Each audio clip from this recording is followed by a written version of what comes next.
2024 সালের 5 আগস্ট আওয়ামী লীগ সরকার পতনের পর আত্মরক্ষায় গা ঢাকা দেয় দেশের সিটি কর্পোরেশনের মেয়র ও কাউন্সিলররা। এতে ব্যাহত হয় নাগরিক সেবা কার্যক্রম। তাদের শূন্যতা পূরণে অন্তর্বর্তী সরকার দেশের কয়েকটি সিটি কর্পোরেশনে প্রশাসক নিয়োগ দিয়ে 18 মাস ধরে কাজ চালিয়ে আসছিল, যদিও তাদের নিয়ে ছিল নানা অভিযোগ।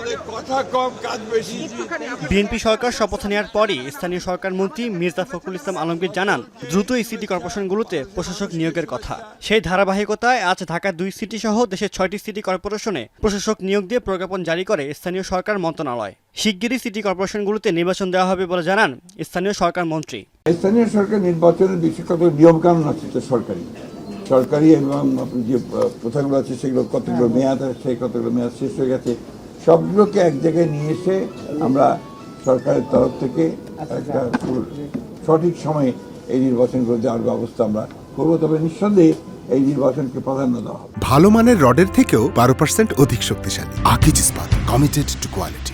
ঢাকা দক্ষিণ সিটি কর্পোরেশনে প্রশাসক হিসেবে নিয়োগ পেয়েছেন বিএনপি নেতা আব্দুস সালাম। ঢাকা উত্তরে দায়িত্ব পালন করবেন শফিকুল ইসলাম খান। ত্রয়োদশ জাতীয় সংসদ নির্বাচনে ঢাকা 15 আসনে জামায়াতের আমিরের কাছে পরাজিত হন তিনি।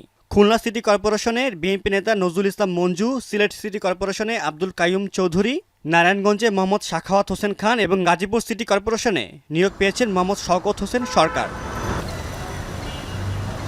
এদিকে সিটি কর্পোরেশনগুলোতে প্রশাসক হিসেবে নিয়োগ পাওয়ার পর দায়িত্ব ও আস্থার সাথে কাজের প্রতিশ্রুতি দিলেন নবনিযুক্তরা। আমাকে যে গুরুদায়িত্ব দেওয়া হয়েছে এটাকে আমি মনে করি এটা কোনো ক্ষমতা নয়, এটা একটা দায়িত্ব। এই দায়িত্ব, এটা গুরুদায়িত্ব। এই দায়িত্ব অত্যন্ত পবিত্র দায়িত্ব। এই দায়িত্বকে আমি পবিত্রতার সাথেই পালন করব ইনশাল্লাহ।